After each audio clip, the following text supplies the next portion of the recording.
धारवाड, मेरठ, जलपाईगुडी या ठिकाणी उच्च न्यायालयाचं खंडपीठ मंजूर झालंय। त्यामुळे देशामध्ये कोणत्याही जिल्ह्याच्या सर्किट बेंच अथवा खंडपीठाचा प्रश्न सध्या तरी प्रलंबित नाही। कोल्हापूर सर्किट बेंचचा प्रस्ताव मिळाला असून हा प्रस्ताव सर्व दृष्टीने परिपूर्ण आणि भक्कम असल्यामुळे हा प्रश्न लवकर मार्गी लागण्यासाठी प्रयत्न करू अशी ग्वाही केंद्रीय विधी न्याय राज्यमंत्री नामदार SP सिंग बघेल यांनी आज कोल्हापूरमध्ये दिली। सर्किट बेंच कृती समितीच्या बैठकीमध्ये ते बोलत होते। कोल्हापूरच्या सर्किट बेंच प्रकरणी खासदार धनंजय महाडिक सातत्याने केंद्राकडे पाठपुरावा करत आहेत असंही बघेल यांनी स्पष्ट केलं। केंद्रीय विधी न्याय राज्यमंत्री SP सिंग बघेल आजपासून 3 दिवसांच्या कोल्हापूर जिल्हा दौऱ्यावर आले आहेत। त्यांच्याकडे लोकसभा प्रवास योजनेअंतर्गत 3 जिल्ह्यांची जबाबदारी सोपवण्यात आली आहे।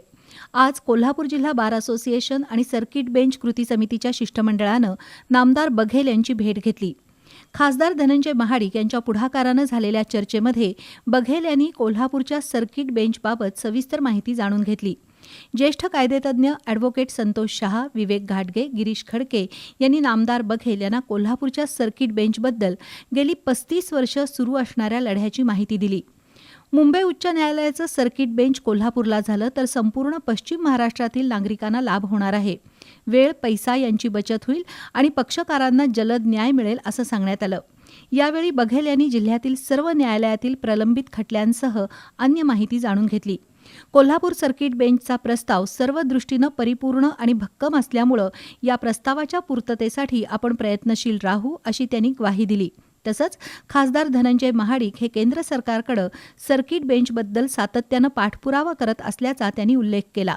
कुछ दूसरे राज्यों के भूगोल को लेते हुए, वहाँ की जनसंख्या को लेकर और वहाँ की खंडपीठों को लेकर और वहाँ की सर्किट बेंच को लेकर आपने एक तुलनात्मक कंपैरेटिवली स्टडी करते हुए कोल्हापुर में क्यों खंडपीठ बने, ऐसा आपने एक प्रपोजल मिला है।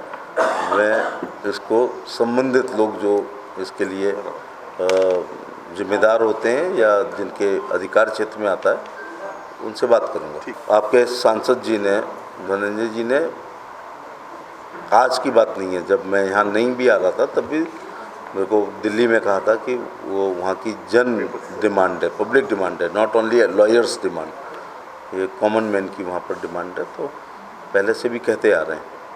उच्च न्यायालयाचं सर्किट बेंच किंवा खंडपीठ जिल्हा स्तरावर होण्यासाठी एक वेगळी प्रक्रिया आहे। उच्च न्यायालयाच्या मुख्य न्यायमूर्तींनी याबद्दलचा प्रस्ताव मुख्यमंत्री आणि राज्यपाल यांच्याकडे पाठवावा लागतो। त्यामध्ये खंडपीठ किंवा सर्किट बेंचची का आवश्यकता आहे याची माहिती मुख्य न्यायमूर्तींकडून दिलेली असते आणि हा प्रस्ताव मंजूर करून राज्य शासनाने निधीसह अन्य मूलभूत पायाभूत सुविधांची तरतूद करायची असते। केंद्र सरकारने नुकतंच मेरठ, धारवाड, जलपाईगुडी इथले सर्किट बेंचचे प्रस्ताव मंजूर केले आहेत।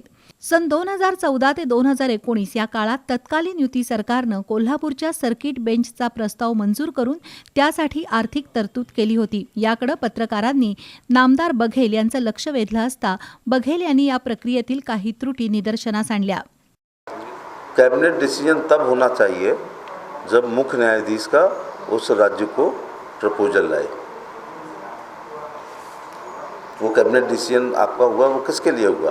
जब मुख्य न्यायाधीश का प्रपोजल आए उसके बाद कैबिनेट होनी चाहिए। कैबिनेट में धन आवंटन होता है, ज़मीन के बारे में चर्चा होती है और बाकी राज्य की सहमति भी होती है, वो कैबिनेट के द्वारा ली जाती है, मुख्यमंत्री के लिए निर्णय नहीं लेते हैं।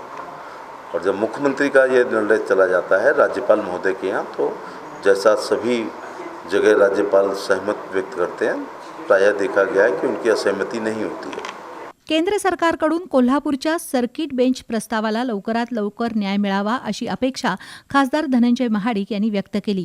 यावेळी जिल्हा सरकारी वकील विवेक शुक्ल यांच्यासह ॲडव्होकेट प्रकाश मोरे, विजय महाजन, राजेंद्र किंकर, महादेवराव अडगुळे, धनंजय पठाडे, विजय ताटे देशमुख, अजित मोरबाळे, अजित मोहिते, शिवाजीराव राणे, भाजपचे जिल्हाध्यक्ष राहुल चिकोडे, भगवान काटे, माजी नगरसेवक सत्यजित कदम, प्राध्यापक जयंत पाटील यांच्यासह मान्यवर उपस्थित होते। दरम्यान या चर्चेपूर्वी नामदार बघेल यांनी खासदार धनंजय महाडिक यांच्या निवासस्थानी सदिच्छा भेट दिली। या भेटीत बघेल यांनी कोल्हापूर जिल्ह्याच्या विविध प्रश्नांवर चर्चा केली। सर्किट बेंचची कोल्हापुरातच का आवश्यकता आहे याचं महत्त्व खासदार महाडिक यांनी बघेल यांना पटवून दिलं। जिल्ह्याच्या सर्वांगीण विकासासाठी सर्वतोपरी सहकार्य करण्याची ग्वाही नामदार बघेल यांनी खासदार महाडिक यांना दिली।